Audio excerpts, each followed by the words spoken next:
Greetings, troglodytes. It's me, Meatloaf, here to serve up some of that premium content all 20 of you dirty whores were wet for. I just laid my eyes on the latest Marvel Cinematic Universe flick, Spider-Man Far From Home. Spider-Man does whatever a spider.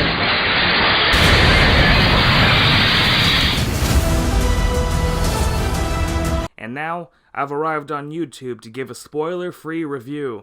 However, there's gonna be some spoilers for Avengers Endgame and Infinity War and Toy Story 2 probably, who knows with these things. So the world is sore after they lost their Iron Daddy to the cruel cold grip of death.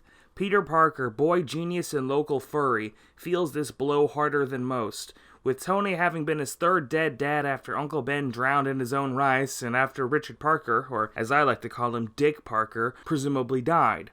Our Spiderling is starting to get some serious daddy issues, but thanks Zeus, Happy Hogan is here to be Dad 4. But as it turns out, Tony was kinda Happy's dad too, so they're both feeling it pretty bad. Luckily, there's gonna be a class trip to Europe, and the inner Assassin's Creed enthusiast inside of Peter couldn't be happier. Peter uses this opportunity to get his mind off things and perform a mating dance to acquire Zenyatta's affection. Things are going well until climate change strikes. Good old Saint Nick Fury uses this opportunity to be Peter's new dad and conscripts him as a child soldier in the war against the elementals and sends an ally with him, Quentin Beck, a wizard from another reality who's traveled to this reality to change climate change, but can't do it without the help of a 15-year-old child. Peter, as if starting his own little collection of family members, takes him on as an older brother, and after donning his persona, becomes close allies in the fight against chaos. There's no way this could go wrong, right? Let's just hope that Mysterio wasn't actually a Persian prince this whole time, and that the Sand guy isn't actually comprised of the sands of time, because that's gonna get awkward really quick. So that's the summary of the first few minutes. Most of the movie is just Peter reenacting all of Ezio's cool stunts in Italy until about the halfway point of the movie when he stumbles on a jump and falls 7 stories onto the concrete streets.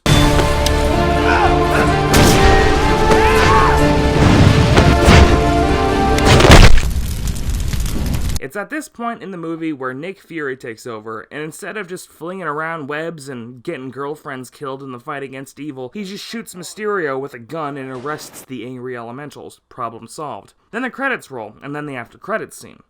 The elementals are in prison selling meth they smuggled up their butts, but they're met by a strange figure in the shadows. Who is it? Well, it's none other than Tobey Maguire, who promises them freedom if they'll help him kill the new Spider-Man, and then Tobey Maguire buys some meth. So the story was definitely treading some new ground for the Marvel Cinematic Universe. We never really get to see our beloved characters seek out dads to put in their dad collection, so it was a true breath of fresh air to finally see one going through such a relatable and realistic trial. The pacing was a bit off sometimes. I was really surprised when 90% of the plot was packed into the first 10 minutes of the film, and then the rest was just Peter eating lasagna and jumping across rooftops. I mean, yeah, of course, there was the scene with Nick snuffing out Mysterio's light with his 9mm flaming sword of justice, and the subsequent scene of the physical incarnations of nature's wrath doing time in the slammer, but for the most part, it was just straight up meatballs to the wall, sweaty Italian Assassin's Creed parkour action. Peter isn't even Italian, he's Japanese, so this is cultural appropriation at its worst. Marvel Studios really needs to keep these things in mind when they're writing their stories. Otherwise, the action was good, but I was sorely disappointed that Peter didn't knife a guy. That's all I really want to see in these movies. I just want to see a beloved cultural icon shank a guy 2 or 37 times in the abdomen. Soundtrack was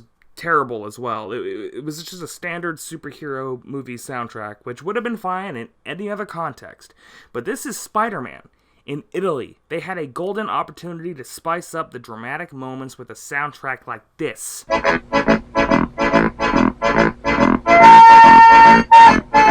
Obviously, they didn't go that route, and because of that, I left the theater profoundly blue-balled. So let's put all these things in the score machine.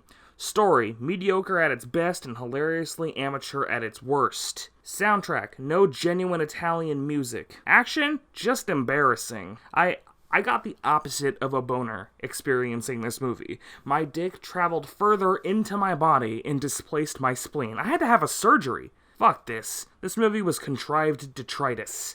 10 out of 10.